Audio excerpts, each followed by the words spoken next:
നമസ്കാരം.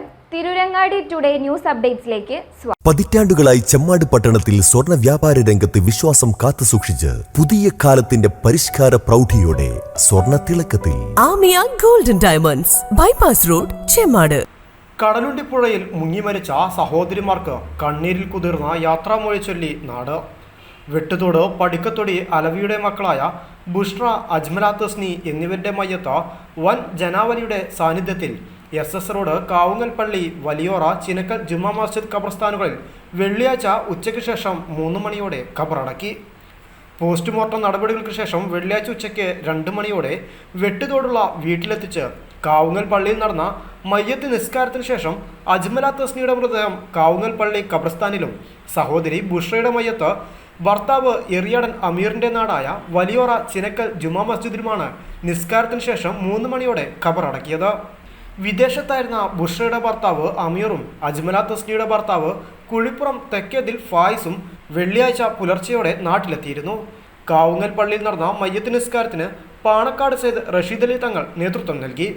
Panakkad Abbas Ali Shihab Thangal, P Ubaidullah MLA എന്നിവർ വസതി സന്ദർശിച്ചു.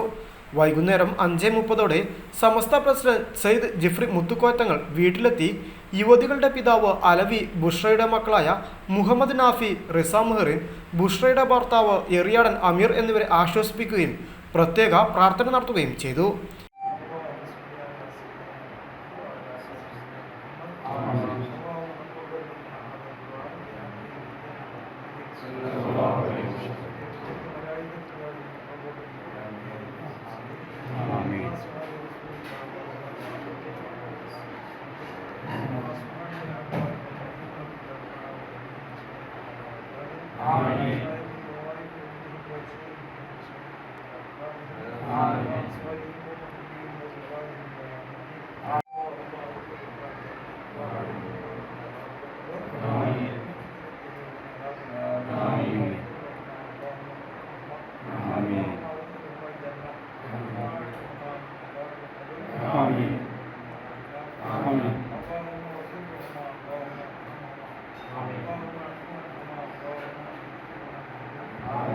Kappil Hamsa Haji, Muyyinuddeen Jifri, KP Chereed Haji, KP Sabah, KC Jabir എന്നിവരും കൂടെ ഉണ്ടായിരുന്നു.